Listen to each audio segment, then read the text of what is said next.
Good morning students. अपन sixth chapter कर रहे हैं। सिक्स चैप्टर का नाम क्या है? Natural resources. नेचुरल रिसोर्सेज में अपन क्या पढ़ रहे हैं? बायोजियोकेमिकल साइकिल्स के बारे में पढ़ रहे हैं।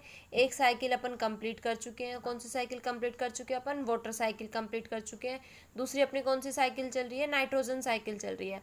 तो नाइट्रोजन साइकिल में क्या होता है? पहले अपन नाइट्रोजन की जो फॉर्म्स है फ्री फॉर्म, उसको NO3 NO2 और NH4 के अंदर, अमोनिया के अंदर कन्वर्ट करते हैं। इस चीज़ को अपन क्या बोलते हैं? नाइट्रोजन फिक्सेशन बोलते हैं। ठीक है, ये नाइट्रोजन फिक्सेशन बायोकेमिकल्स यानी कि जो बायोलॉजिकल एजेंट्स हैं उनकी वजह से भी हो सकता है, इंडस्ट्रीज की वजह से भी हो सकता है, केमिकल्स की वजह से भी हो सकता है।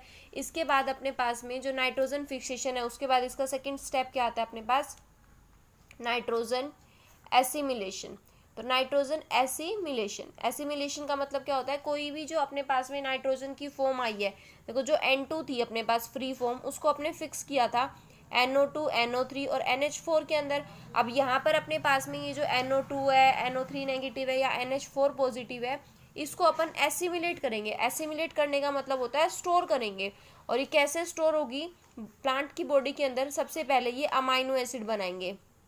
सबसे पहले ये NO3 NH4 होगी और NH4 क्या करेगी? अब ये अमाइनो एसिड्स बनाएगी। ठीक है, अमाइनो एसिड क्या करती हैं? फिर प्रोटीन्स बनाती हैं। अमाइनो एसिड से क्या बनते हैं? प्रोटीन्स बनते हैं। और प्रोटीन से क्या बनेंगे? लास्ट में एंजाइम बनेंगे। ठीक है, तो अपन क्या कर रहे हैं? देखो सबसे पहले अपने पास में जो N2 थी उसको अपन ने फिक्स किया NO2 NO3 और NH4 की फॉर्म में। ये क्या स्टेप था अपने पास में? Nitrogen fixation.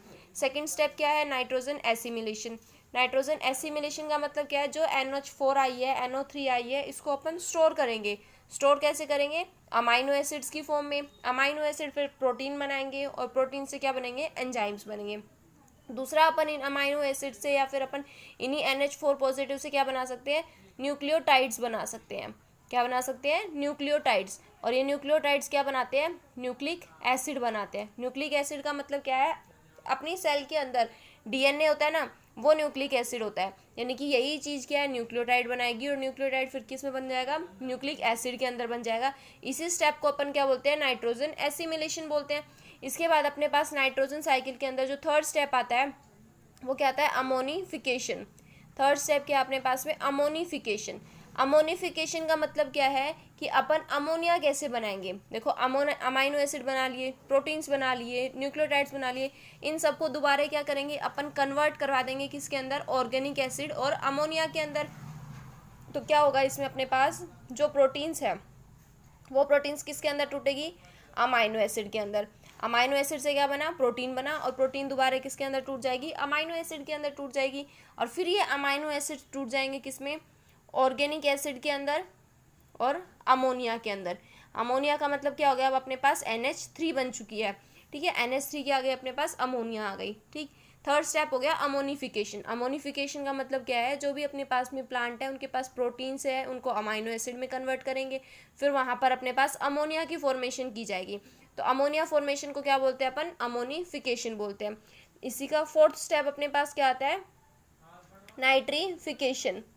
देखो सबसे पहले अपन ने नाइट्रोजन की फिक्स फॉर्म को यहाँ कन्वर्ट किया, प्लांट्स के अंदर स्टोर करवाया। फिर अमोनिफिकेशन से प्लांट्स के अंदर जो स्टोर थी उसको अपन ने NH3 के अंदर तोड़ लिया। ठीक है, अब इस NH3 को अपन दोबारा से क्या करेंगे? NO2 NO3 के अंदर कन्वर्ट करवा लेंगे। ठीक है, ऐसा क्यों कर रहे हैं अपन? देखो ऐसा क्यों कर रहे हैं अपन? जैसे कि अपनी जो भी साइकिल है वो कब कंप्लीट होगी? यहाँ से कोई चीज़ चली और वो दोबारा सर्कल के अंदर कंप्लीट हो गई, तो उसको क्या बोलेंगे अपन? कि अपनी जो साइकिल है वो कंप्लीट हो चुकी है। तो यहाँ पर जो NH3 है वो ऑक्सीजन के साथ मिलेगी और कुछ बैक्टीरिया यहाँ पे आएंगे और वो उसको NO2 के अंदर कन्वर्ट कर देंगे। किसमें? NO2 के अंदर कन्वर्ट कर देंगे। या फिर अपने पास में NH3 NO2 नेगेटिव, ये एक कंपाउंड है, ये ऑक्सीजन के साथ मिलेगा, कोई बैक्टीरिया आएगा और वो क्या करेगा? उसको NO3 नेगेटिव के अंदर कन्वर्ट कर देगा और कुछ एनर्जी रिलीज हो जाएगी। यहाँ पर जो बैक्टीरियाज आएंगे वो कौन से हैं? नाइट्रोसोमोनास, और सेकंड बैक्टीरिया कौन सा है? नाइट्रोबैक्टर। दो बैक्टीरिया है, फर्स्ट नाइट्रोसोमोनास और सेकंड क्या है? नाइट्रोबैक्टर। ठीक है, ये क्या करेंगे? जो अपने पास में NH3 आई है उसको NO2 नेगेटिव और NO3 नेगेटिव के अंदर कन्वर्ट कर देंगे। अब ये NO3 और NO2 नेगेटिव जो है दोबारा से N2 में कन्वर्ट कर दिए जाएंगे। किस में कन्वर्ट कर देंगे? N2 में। स्टार्ट कहाँ से किया था? N2 से, और घूम फिर के कहाँ आ गए? दोबारा N2 के ऊपर आ गए। तो जब ये दोबारा फॉर्म किए, कन्वर्ट किए जा रहे हैं NO3 NO2 के, तो इस स्टेप को अपन क्या बोलेंगे? फिफ्थ स्टेप क्या अपने पास में? डीनाइट्रीफिकेशन। इस स्टेप का नाम क्या है? डीनाइट्रिफिकेशन। ठीक है, तो ये अपनी क्या कंप्लीट हो गई, नाइट्रोजन साइकिल कंप्लीट हो गई। अब अपनी नेक्स्ट जो साइकिल है वो कौन सी साइकिल है, ऑक्सीजन साइकिल है। अब देखो ऑक्सीजन साइकिल क्या है, एटमॉस्फेयर के अंदर जो ऑक्सीजन है उसको प्लांट्स लेंगे, एनिमल्स लेंगे और दोबारा से वापस वो कहाँ चल जाएगी, एटमॉस्फेयर के अंदर। तो इसी चीज़ को अपन क्या बोलेंगे, ऑक्सीजन साइकिल बोलेंगे। ठीक, अब देखो ऑक्सीजन साइकिल, ऑक्सीजन 21% जो है वो एटमॉस्फेयर के अंदर ऑक्सीजन प्रेजेंट होती है, अपनी एयर के अंदर 21% क्या है, ऑक्सीजन है।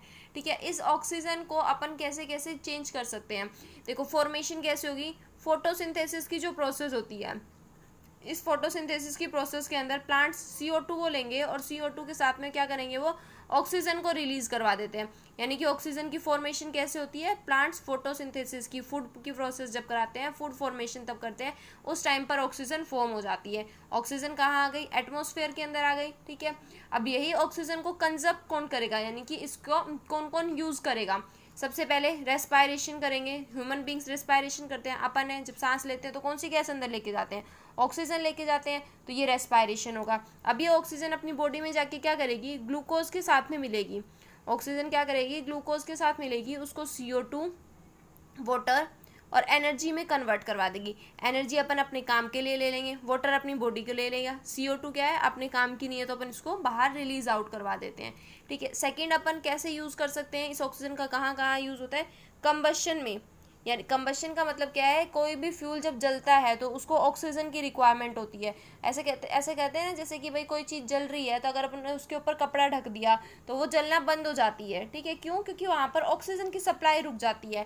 तो अगर किसी भी चीज़ को जलाना है, कोई कपड़ा है, कोई फ्यूल है, कोई भी वुड है, ठीक है, तो उसके लिए क्या यूज़ किया जाता है, ऑक्सीजन यूज़ की जाती है। फिर वो ऑक्सीजन क्या करेगी, उसको वाटर वेपर्स और कार्बन डाइऑक्साइड में कन्वर्ट करवा देगी।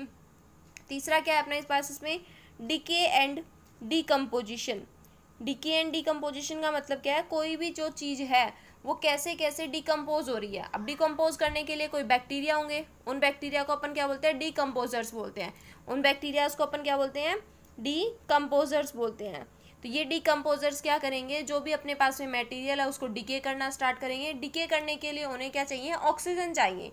डिके करते टाइम पर क्या करेंगे, वो ऑक्सीजन को लेंगे। तो ऑक्सीजन का यूज़ कैसे कैसे हो सकता है, रेस्पायरेशन के अंदर हो सकता है, कंबशन के अंदर हो सकता है, डिके एंड डिकम्पोजिशन के अंदर हो सकता है। फॉर्म कैसे हो रही है ऑक्सीजन, फोटोसिंथेसिस की प्रोसेस के थ्रू हो रही है। यानी कि एटमॉस्फेयर से आई यहाँ पर, यानी कि देखो कैसे एटमॉस्फेयर के अंदर आई, एटमॉस्फेयर से लिविंग ऑर्गेनिजम्स के पास चलेगी, प्लांट और एनिमल्स के पास में। ठीक है, और एनिमल्स ने ऑक्सीजन ले ली, फिर बाद में वो उसको जैसे वाटर के अंदर रिलीज करवा देते हैं। ठीक है, तो ये अपने पास में क्या होती है, ऑक्सीजन साइकिल होती है। ऑक्सीजन साइकिल और नाइट्रोजन साइकिल आपको दोनों कॉपी में करवा रखी है, दोनों को कॉपी में से अच्छे से पढ़ो, उन्हें याद करो।